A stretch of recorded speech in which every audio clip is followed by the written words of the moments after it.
one thing I would say to Christine is that the fossil fuel industries and the energy companies are trying to actually capture the bioenergy market so that it doesn't get traction of an independent nature. And institutions like, for example, the Renewable Energy Agency are 100% funded by the fossil fuel companies. And that should be a contradiction in terms, but in actual fact it's a very cosy business relationship. I'll just before I show the film, I'd just like to emphasise the dangers of bioenergy and biomass. Biomass being any organic material that can be burned for energy, as distinct from biofuels, which usually refers to transport biofuels and means biodiesel from distilled ethanol or jatropha or third generation biofuels that they're talking about from algae, which is another greenwash myth. In fact, companies have been reducing their investments in research in that department because they're not getting any returns. The energy inputs are massive compared with the energies derived. It is in fact a unicorn. It's an illusory activity. But there's still huge social injustices happening across the world, like land grabs, forced evictions on a mass scale, biodiversity and habitat loss, which impinges upon our ability to create food for the human population, soil contamination, soil compaction, water contamination, water overusage. Things like eucalyptus plantations. They have what they call in South America green deserts. In these monoculture plantations, creatures don't live, bugs don't live. They're highly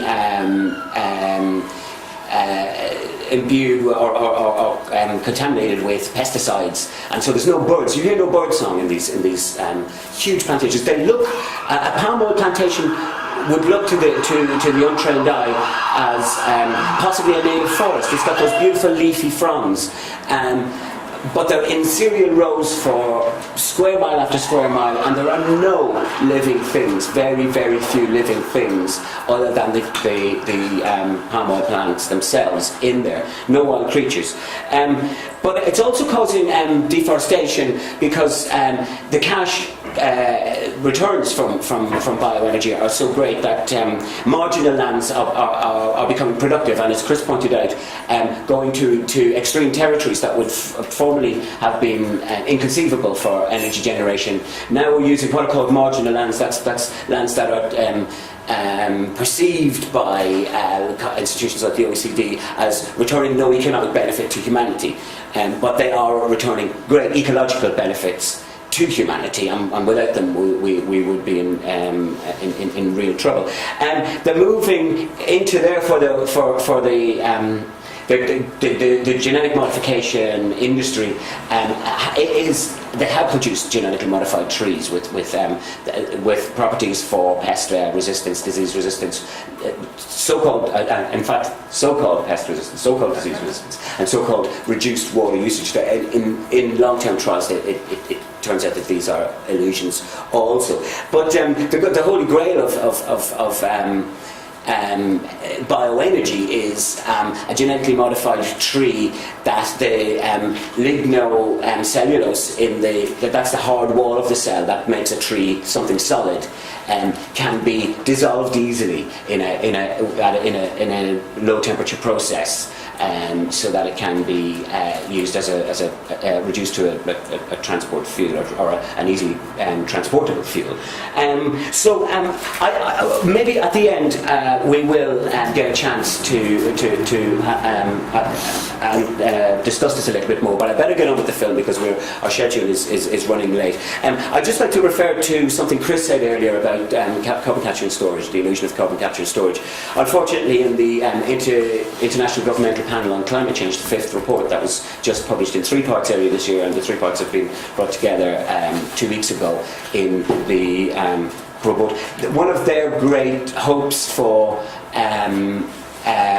future energy provision is what they call BECCS, which is bioenergy with carbon capture and storage. And it's tragic that they include this in the FCC report, because BECCS is as far-fetched as Chris described carbon capture and storage in the coal industry.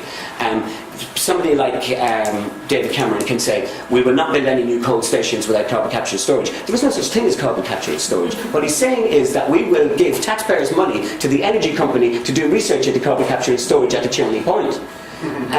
It's a lie. It's a barefaced lie the man is telling us, and it's our tax pounds that are being given to the energy company to do it as it wishes. If it says that the research involves putting a canary at the top of the chimney, then they'll pay for whatever. They can do what they like with that money, and the subsidies are massive. It appears to be, a round figure appears to be that a large-scale bioenergy biomass plant can draw £190 million of taxpayer subsidies a year, and that's separate from guaranteed loans, and that's separate from the ROCs, which are the renewable obligation certificates, which are issued for energy generators to the companies, which they then charge the customer. At the moment it's £48.42p, I think, per ROC, which we pay. The energy company gets the subsidies, but we pay for the entire investment on our bills and out of our taxes. So I'll go ahead, I'll play the film now.